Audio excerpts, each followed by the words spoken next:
नमस्कार, बिहार मिथिला न्यूज़ में आपका स्वागत है। मैं मनोज।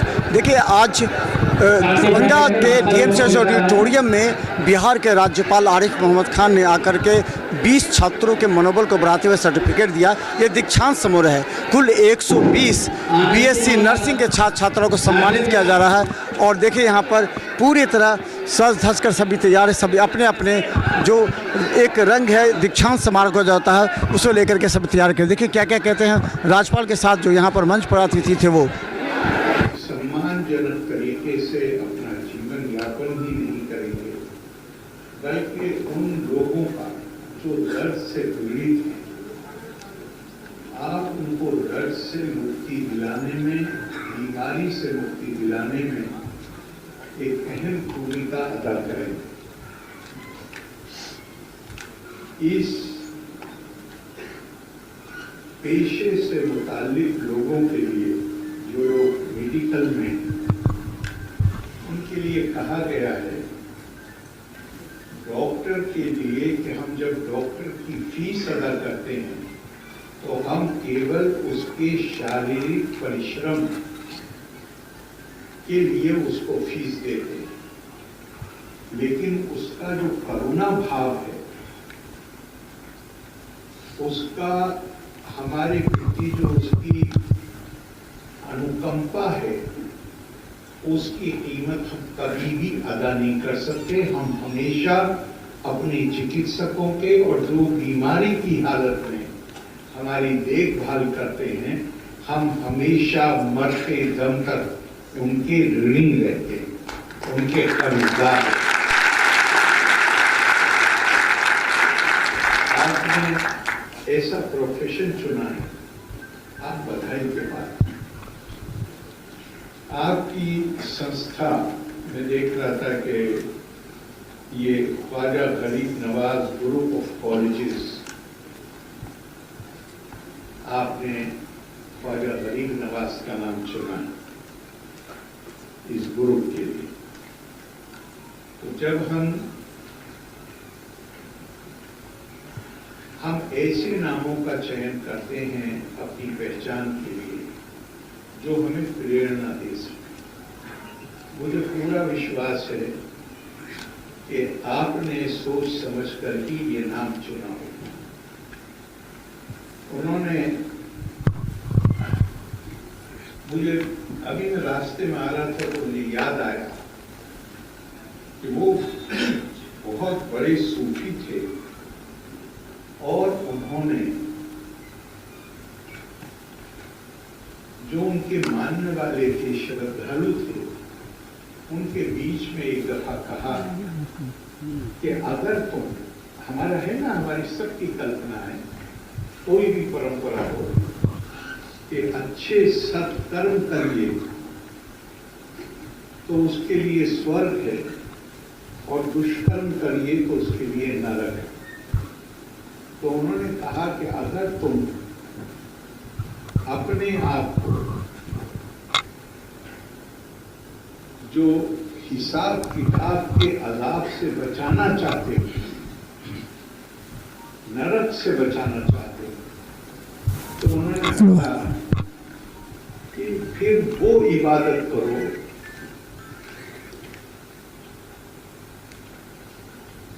वो आराधना करो जिससे उस अजाब को टाला जा सके।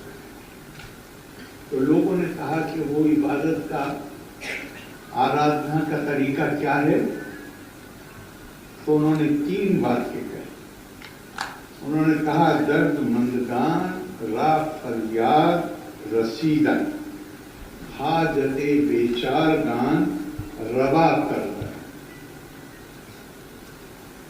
गर संगान रा सैर करदानी। जो जरूरतमंद हैं, बेकस हैं, उनकी सुनवाई करो। जो जरूरतमंद हैं उनकी जरूरत पूरी करने में जो कुछ भी तुम कर सकते हो वो करो। और सबसे इंपॉर्टेंट बताया कि जो भूखे हैं उनको सैर करके उनको खाना खिलाओ। ये एजुकेशनल इंस्टीट्यूशन, आप एक शिक्षण संस्थान से निकल रहे हैं। भारतीय परंपरा में शिक्षा प्राप्ति को तद्वितीय जन्मा कहा गया। एक पहले हम अपनी माँ से, हमारे माँ बाप हैं, हम उनसे पैदा होते हैं, और दूसरा जन्म होता है शिक्षा प्राप्ति से।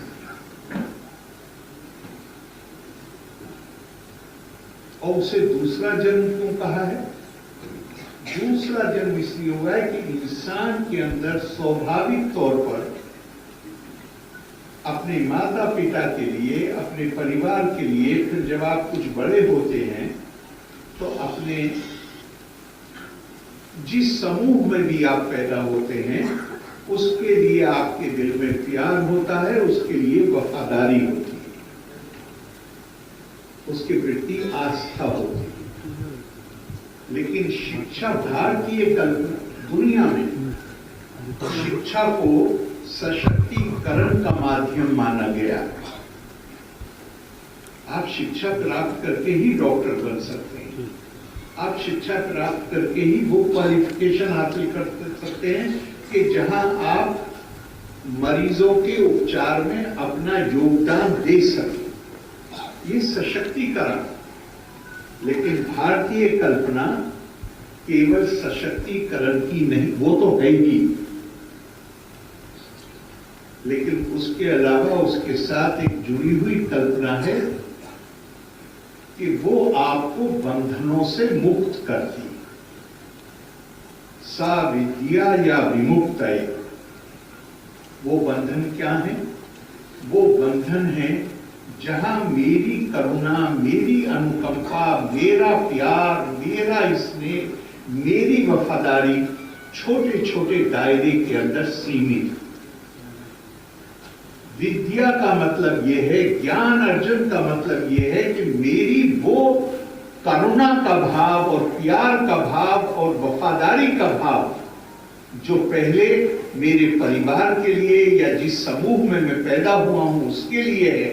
भारतीय कल्पना शिक्षा की यह है कि उसका विस्तार होता चला जाए और वो हर किसी को जहां हम अपने व्यक्तित्व के विस्तार के रूप में देखने लगे।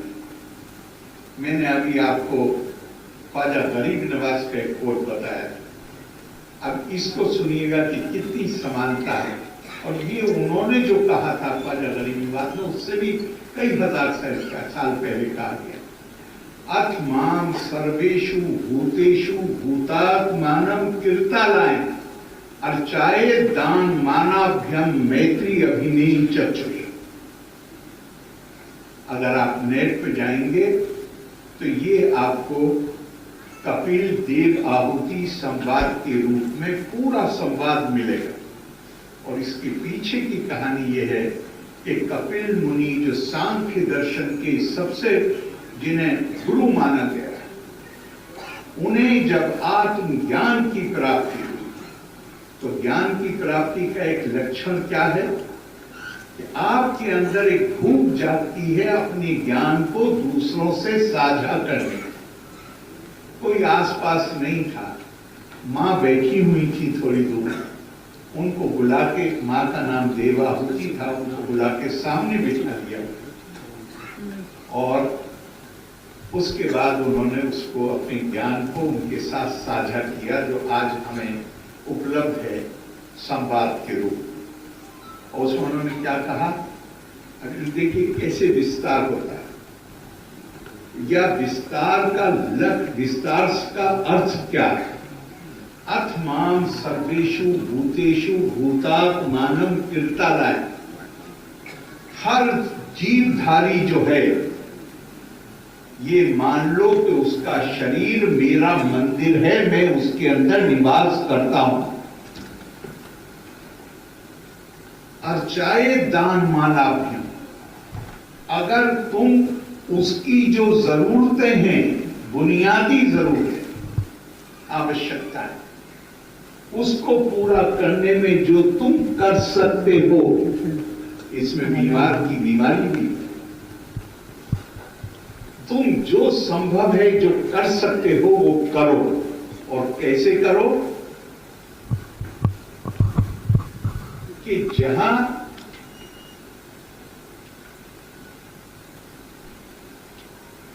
मैत्री अभिनेम चक्षुषा, तो द्रोणाचार्य ने शाम को सबसे पूछा, सुबह पाठ पढ़ाया था, जरा बताओ याद किया या नहीं? सबने एक लाइन का था, सबने सुना दिया। लेकिन जब धर्मराज युधिष्ठिर से पूछा तो उन्होंने कहा मुझे याद नहीं। और ऐसा लिखा हुआ है कि उन्होंने रोजाना डांट खाई, किसी दिन कह के नहीं दिया कि मुझे याद गया पहले दिन का पाठ। बाद के पाठ याद कर लिया, पहले दिन का पाठ याद नहीं।